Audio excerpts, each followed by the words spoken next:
Lizzie woke up with a gasp, trapped in a small, dark space. A thin plastic film covered her body, sealing her in and making it impossible to breathe. Panic set in. She thrashed and fought against the suffocating layer, her lungs burning for air. With a final, desperate heave, she managed to tear a hole in the film over her face, sucking in a precious, life-giving breath. Once her breathing returned to normal, she frantically ripped off the rest of the film and the wires and tubes connected to her. A soft hum filled the pod, and a bright light turned on. A calm, female voice spoke. Oxygen level is at 35%. Lizzie stared at the glowing screen in front of her, which showed a digital assistant, but she had no idea what was happening. Her mind was completely blank. All she felt was a terrifying mix of confusion and fear.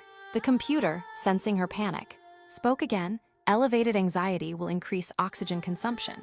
Please remain calm, but Lizzie couldn't. She urgently needed to know who she was and how she got there. A faint memory, like a ghost, floated into her mind. A hospital room, a gurney, and a blurred face. Could she have been put here because of a medical emergency?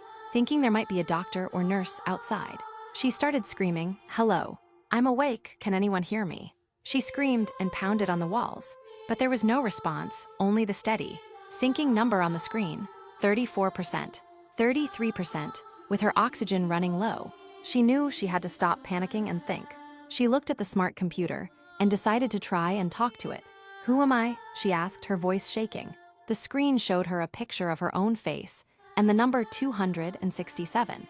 It meant nothing to her. She looked at her reflection in the glass and felt like she was looking at a stranger. Desperate, she tried a new approach. "Open the door," she commanded. The computer's response gave her a flicker of hope. Unlocking protocol initiated. But then, just as quickly, her hope vanished. "Please enter your password to confirm." She didn't have a password. Her next thought was to call for help. She asked the computer to connect her to the police. To her surprise, a line went through. 911, what is your emergency? The police answered, but she couldn't tell them where she was. She searched the cramped space and found a tiny serial number on a metal plate. She gave it to the officer on the phone. "That number," the officer said, "belongs to a piece of equipment that was destroyed 3 years ago." The news sent a wave of fear through her. Her heart raced, her breath grew shallow, and the computer warned her, heart rate elevated, pulse is spiking.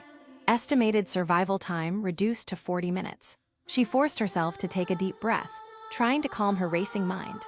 She had to remember, the memories were there, just out of reach. Suddenly, her connection with the police was lost. She tried to call back, but the line was dead. Number invalid, her panic returned, and the oxygen level dropped to 29%. The computer's voice was now colder, more distant. Survival probability, 0%. At that moment, a small panel on the wall slid open. A long, thin needle, about 8 meters long, slowly extended out into the pod, pointing directly at her. Lizzie's eyes widened in horror. This was not a rescue. This was the end. The title is The Oxygen 2021. Please comment next and follow me for recaps.